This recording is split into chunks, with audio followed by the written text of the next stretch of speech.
एक कथा सुना देते हैं आपको।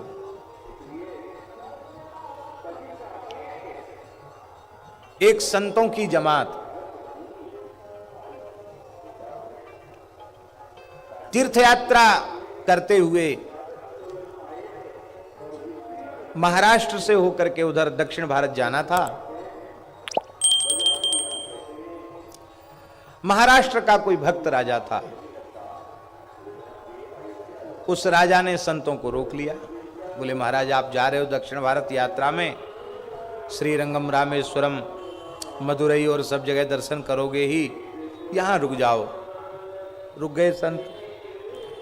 संतों के साथ ठाकुर जी थे, गोपाल जी थे और कथा कीर्तन का खूब आनंद था। राजा कथा कीर्तन का सुख लेने लग गया। संतों से राजा का बहुत प्रेम था। जब संत कहते कि मैं जाऊंगा तो राजा कहता महाराज अभी मत जाओ। क्यों? बोले अभी तो चैत्र का महीना है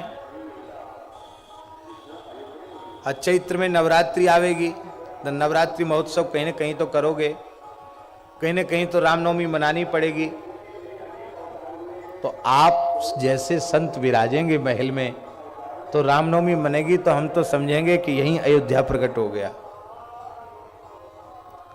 संतों ने कहा चलो, राजा बड़ा प्रेमी है, कहाँ नवरात्रि में भटकेंगे, फलाहार की व्यवस्था होगी नहीं होगी, और यहाँ तो राजा बड़ा उदार है, हमारे ठाकुर जी का रामनवमी का उत्सव भी खूब जोरदार होगा। ठीक है रुक जाओ। रुक गए। अब दसवीं को फिर जाने के लिए तैयार हुए। बोले महाराज आपने राम जी का जन्मोत्सव मनाया, वह हनुमान जी का नहीं मनाओगे? पूर्णिमा को हनुमान जी प्रकट होते, हनुमान जी का तो जरूर मनाना चाहिए, तो पूरा कैसे होगा? संतों ने कहा चलो कोई बात नहीं, हनुमान जी का उत्सव। फिर जाने लगे। बैसाख आ गया, चैत पुणे के बाद। बोले देखो महाराज अब आपकी इच्छा है जो आप करना चाहो, पर राम जी का उत्सव मनाया, हनुमान जी का उत्सव मनाया, और बैसाख शुक्ल पक्ष की नवमी को श्री किशोरी जी प्रकट भई हैं, अब किशोरी जी का उत्सव नहीं मनाएंगे? बोले नहीं हम कहीं मना ले। कहीं नहीं, यहीं मनाना चाहिए। राम जी का उत्सव तो यहाँ मनाओ, किशोरी जी का उत्सव और कहीं। इतने लोगों को कितना सुख मिल रहा है। बहुत आग्रह किया तो जानकी नवमी के नाम पर रुक गए। बैसाख आजकल करते बिता दिए। जेठ आया तो अब हम नहीं रुक सकते, अब हम जाएंगे। बोले महाराज गंगा दशहरा आने वाला है, संतों की गंगा कहाँ, यहाँ महाराष्ट्र में गंगा जी हैं, संतों की गंगा चलकर यहाँ आई है, और हम लोग गंगा स्नान नहीं करेंगे सत्संग गंगा में। महाराज गंगा दशहरा भी यहीं करना होगा। चलो कर लो गंगा दशहरा। हो गया गंगा दशहरा। अब तो हम नहीं रुकेंगे, अब जाएंगे। महाराज चातुर्मास में तो महात्मा यात्रा करते ही नहीं है। अब जेठ के बाद आषाढ़ में चातुर्मास लगते हैं और गुरु पूर्णिमा है, संतों का हम पूजन करेंगे, तो चातुर्मास में तो आपको कहीं जाना ही नहीं चाहिए। और फिर सरकार देखो ऐसा है, सावन में झूला का उत्सव, फिर कृष्ण जन्माष्टमी, राधाष्टमी, फिर विजयादशमी का उत्सव कुआर महीना में। संतों ने कहा ठीक है, वेद नहीं कितने हैं, पैदल पैदल कहां तक चलना, चातुर्मास इस बार यहीं कर लो। कर लिया, 4 महीना हो गए। अब 4 महीने के बाद, अब विजयादशमी के बाद अब जाने की तैयारी हुई। बोले महाराज कार्तिक मास में तो कल्पवास करना चाहिए, कहीं नहीं जाना चाहिए, आप कहां जा रहे हैं? अगहन आया तो बोले महाराज आपने सब कुछ किया, राम जी का जन्म, किशोरी जी का जन्म मनाया, और विवाह नहीं करेंगे? सीताराम विवाह महोत्सव तो होना ही चाहिए। फिर पूष आ गया, बोले अब तो खिचड़ी महोत्सव है। माघ आ गया, नहीं जाने दिया। फागुन, बोले महाराज होली तो खिलाने ही चाहिए जरूर ठाकुर जी को। साल भर हो गई, इतना प्रेमी राजा। घूमने फिरने वाले महात्मा कहीं नहीं रुकते हैं। साल भर हो गई। आज जब साल भर हो गई तो महात्मा बोले अब 1 मिनट नहीं रुकना इसके यहां। बड़ा खतरनाक प्रेमी है भैया, घर द्वार छोड़े, घरवाड़े तो मैया बाप तो पकड़ नहीं पाए हमको, ये राजा ने आके पकड़ लिया, अपने प्रेम से बंदी बना लिया हमको। अब हम लोग नहीं रहेंगे, आप एक कण भी इसका नहीं खाएंगे, अब तो रास्ते में ही चलेंगे। सब अपना अपना आसन वासन बांध लिया, सबने अपने ठाकुर बटुआ संपुटित कर लिए, चल पड़े। राजा को पता चला अब संत मानने वाले नहीं, अब चले जाएंगे। राजा को इतना अधिक कष्ट हुआ कि उस दुख में राजा मूर्छित हो गया, बेहोश हो गया। रानी बहुत भक्ता थी, रानी ने समझा महाराज तो मरणासन्न हो गए हैं, निश्चित ही संतों के यहां से जाते ही ये सत्संग के वियोग में प्राण त्याग देंगे, और मैं पतिव्रता नारी में इनका अनुगमन करूंगी, सती हो जाऊंगी। तो ये छोटा सा बालक किसके सहारे रहेगा? इस बालक को देकर यदि अपने पति के प्राण बचा सकूं तो मेरा धर्म निभ जाएगा। ये अनुकरणीय बात नहीं है, बहुत ऊंची बात है।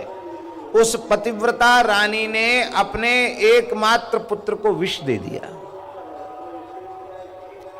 बालक की आंखें उलट गईं। अब भैया मैया ही विष दे दे तो कौन पता लगाएगा कि किसने जहर दिया? कोई सोच भी सकता मैया विष देगी? महल में करुण क्रंदन होने लग गया, सब रोने लग गए। जब रोने की आवाज संतों के कान में पड़ी, ये आवाज कैसे ठीक नहीं माई की, जैसे ही रोने की आवाज संतों के कान में पड़ी तो संत होते हैं, उनके मन में बड़ी दया आई। इतने दिन से जिस राजा के यहाँ इतने आनंद से थे, आज कैसी घटना, कोई अनहोनी घटना घट गई। यही कारण है कि बेचारा राजा दुखी हो रहा है अत्यंत। इसके सुख दुख में हमें सहभागी होना चाहिए, ये मानवता है। संत महल में पधारे, देखा बालक मरा पड़ा है, विष के लक्षण उसके देह पर स्पष्ट दिखाई पड़ रहे हैं। संतों ने कहा रे एकमात्र राजकुमार को विष किसने दिया? ये कैसे?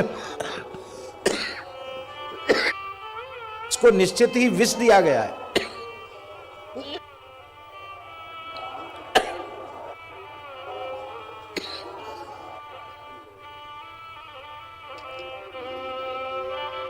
तो किसने विष दिया है?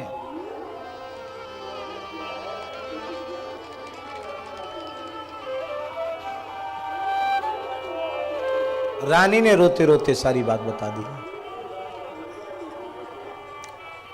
मेरे पुत्र की मृत्यु का समाचार सुनकर भी आप लोग 10-15 दिन तो हमको समझाने बुझाने के हिसाब से भी रुकेंगे कि नहीं? इतने में 10 दिन का भी सत्संग एकमात्र पुत्र के प्राण न्यौछावर करके भी मिल जाए तो भी सौदा सस्ता है। इसलिए मैंने ऐसा किया। संतों ने तुरंत भगवान का चरणामृत लिया और अकाल मृत्यु हरणम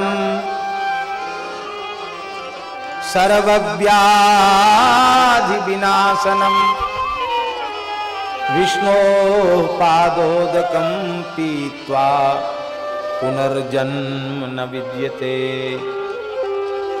कहकर जैसे ही चरणामृत बालक के मुख में छोड़ा, तत्काल विष का प्रभाव समाप्त हो गया और बालक पुनः जीवित होकर उठकर बैठ गया। इतना प्रेम जिसके भीतर है उसके घर में अकाल मृत्यु नहीं हो सकती है। और महाराज जी, अब जमात के जो महंत जी थे बड़े प्रेमी थे, उन्होंने अपना कमंडल रख दिया, आसन रख दिया और रोते हुए कहा कि अब धक्का देकर घर से निकालोगे तो भी इस घर को छोड़कर नहीं जाएंगे।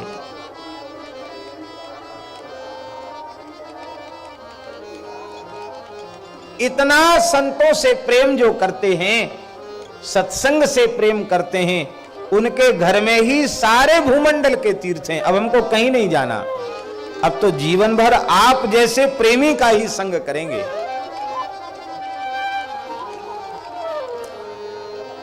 तो कुछ संत ऐसे थे वो फिर भी चले गए, लेकिन जो भीजे हुए संत थे वो जीवन भर उस राजा के यहां ही रह गए।